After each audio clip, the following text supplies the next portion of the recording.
Olha o tamanho. E aí, galera? Bom dia, boa tarde. Aí, Carlos, a gravação vai pegar a ligação? Só a voz. Eita. Só a voz. Pode olhar nos outros vídeos que eu já gravei que só pega a voz. Pronto, vamos dar início. Dar início não, dar continuação, né? Dar continuação ao nosso estudo da informática. Lembrando que a gente está revisando. Depois a gente vai ter Ei, tia! mais inovadoras, né? Nesse sentido. Mas é porque tudo está sendo muito novo. Toda a questão da videoconferência, questão de organizar a galera, tudo está sendo muito novo. Então, a gente está trabalhando dessa forma. Mas vamos lá. Então, pessoal, dando continuidade, vai falar um pouquinho sobre essa empresa. Estão vendo o nomezão dela aqui, ó? IBM.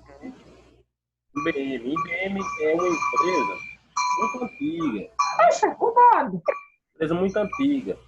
É uma empresa que ela fabricava, ela tem uma indústria de máquinas muito antiga.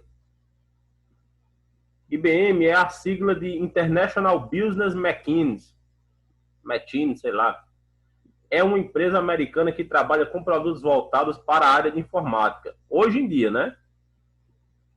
Viu, pessoal? Hoje em dia, a IBM trabalha com produtos voltados para a área da informática, como computadores, hardware e softwares, mas nem sempre foi assim.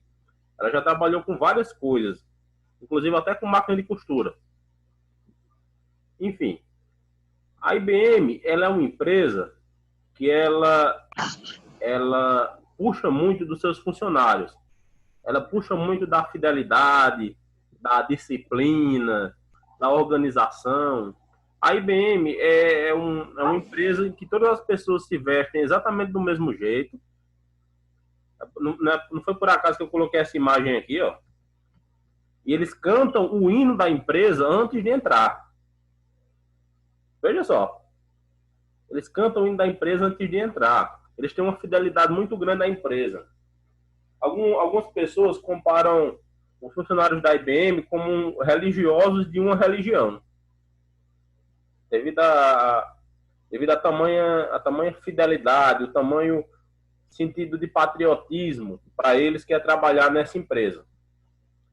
Essa empresa que trabalha com informática num nível muito bom. Inclusive, pessoal, logo eu vou estar passando para vocês um filme chamado de Piratas do Vale do Silício, que ele vai contar a história da IBM, a história da Microsoft, a história da Apple.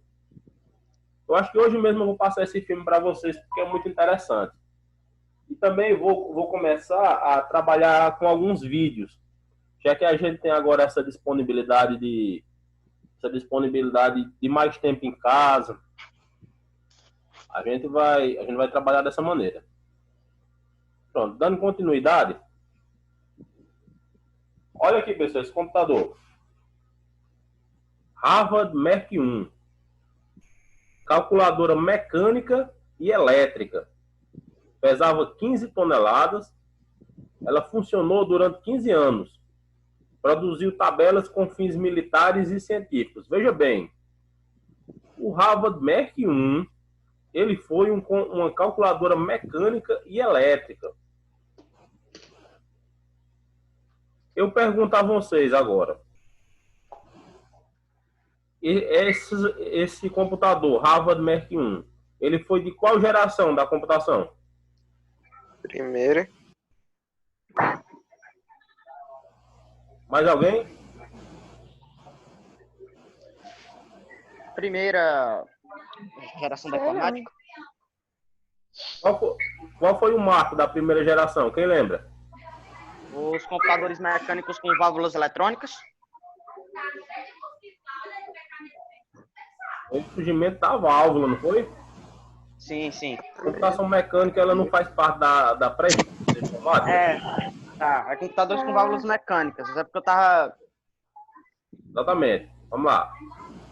Então, esse Harvard Mark I, ele foi um computador muito potente, ele trabalhou muito tempo, ele foi muito útil. mas ele ainda não era o que nós chamamos de computador digital. Passou a ser computador digital a partir da Era o que, homem? implementação de quê? Pré-histórica, é? Exatamente, é da pré-história da informática. É, pré-história, então. Foi antes de 46, 45, é a pré-história. Não é por causa da data, é por causa do computador. É por causa do computador. É. Às vezes depende ali. Exatamente. Entendeu? Vamos lá. Computadores digitais. Agora sim, o negócio está digital. É, agora sim. Principais características: utilização de válvulas eletrônicas, veja só, armazenamento na forma de banda magnética ou disco magnético, memória principal, sendo utilizada uma ferrite magnética, introdução da programação e introdução da comunicação. Os computadores digitais, pessoal, de certa forma, eles utilizam a questão da energia aplicada ou não aplicada a um determinado local. Esse local é a memória. Quando tiver energia, vai ser 1. E quando não tiver energia, vai ser 0. Lembra da álgebra booleana? Sim. A ideia de armazenamento de dados, de computação, é essa. Onde tiver energia vai ser 1 e onde não tiver energia vai ser 0. É baseado nisso que funciona. Que funciona o armazenamento em banda magnética, a memória principal, entendeu? Tudo isso.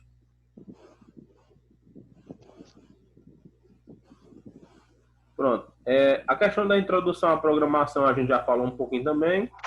E introdução da comunicação, pessoal, foi o surgimento das redes de computadores. Foi o momento que um computador conseguiu conversar com outro, ok? Começaram a trocar dados, um com o outro. Pronto, vamos dar uma estudadinha um pouco mais, uma revisadazinha aqui em válvulas eletrônicas. Inicialmente, ela foi desenvolvida para a indústria radiofônica. Ou seja, os primeiros rádios eram os rádios que possuíam válvulas. Eu estava até assistindo um programa no History Channel, que é um canal muito interessante. No programa, um programa lá que é de compra e venda, que é o Trato Feito. Eu não sei se vocês já assistiram, mas ele é muito interessante. O pessoal chega lá com umas coisas antigas, com umas coisas bastante raras para vender, aí eles negociam lá e tal. Um cara chegou lá com um rádio que funcionava a válvula. Foi usado na Segunda Guerra Mundial, um rádio muito antigo.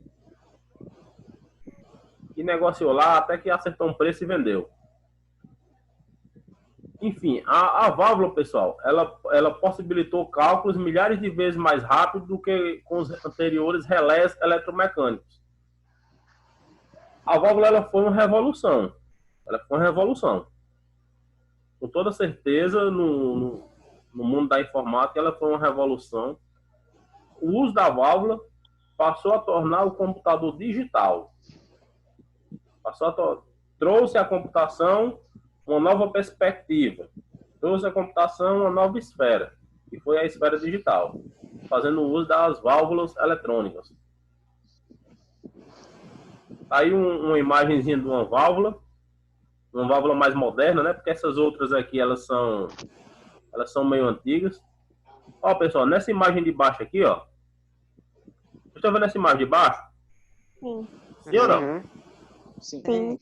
Pronto. Onde é que está a válvula? Tá aí no meio. Aqui nessa parte de cima. Aqui estão as válvulas. Aqui no meio são diodos. Pastor. São diodos. Pronto. Nessa imagem aqui tem uma válvula mais moderna, né? Vocês estão vendo essa válvula grandona? Sim. Sim. Sim. Pessoal, quando vocês não estiverem vendo ou não estiverem ouvindo, vocês me avisem, viu? É. Preciso ter esse tipo de interação Certo. com vocês. Pronto, vamos lá. Devido à utilização da válvula, pessoal, surgiu esse computador maravilhoso, o todo-poderoso ENIAC. Em 1946, o Electronic Numerical Integrator and Calculator. Sem dúvida alguma. Aqui está, ó. Primeiro computador digital eletrônico. O primeiro. Olha o tamanho da criança. 18 metros de comprimento e 2,5 metros de largura. Um monstro. Faz um espaço tremendo. Aproximadamente 1/3 da área de um campo de futebol. 18 mil válvulas na sua construção. 30 toneladas. Capacidade para reter em memória 74 números e 23 algarismos. Era o que havia de ponta na época. Era o que havia de melhor na época. Com 300 multiplicações por segundo. Muita coisa que esse bicho fazia. Pessoal, vamos pensar aqui comigo. Vocês estão vendo esse número aqui, né?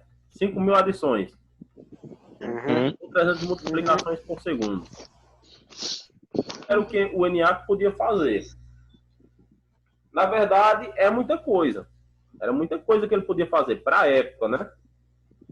Hoje em dia, pessoal, um computador normal como o meu é capaz de fazer 1 bilhão de somas em menos de um segundo.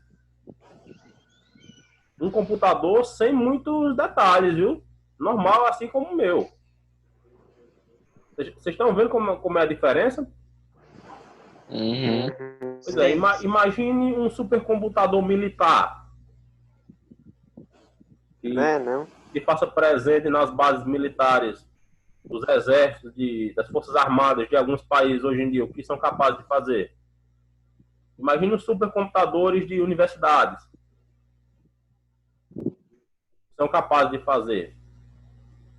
Pessoal, em relação a supercomputadores, quando a gente chegar na parte de inteligência artificial, eu vou dar um exemplo a vocês muito interessante de como a inteligência artificial vai estar sendo utilizada para melhorar o controle, tentar controlar o coronavírus. Eu vou dizer a vocês como é que o Ministério da Saúde vai estar utilizando a inteligência artificial para ajudar no combate ao coronavírus. Vai ser muito interessante, vocês vão gostar de saber, vão gostar de ver. Pronto. Prosseguindo aqui. Pronto, tá aqui o ENIAC. Mais de perto, né? Ele grandão, ocupando sua sala monstruosa. Cheio de fios, tudo enroscado, cada um no seu buraquinho certo. Essa era a programação. A programação era feita dessa forma.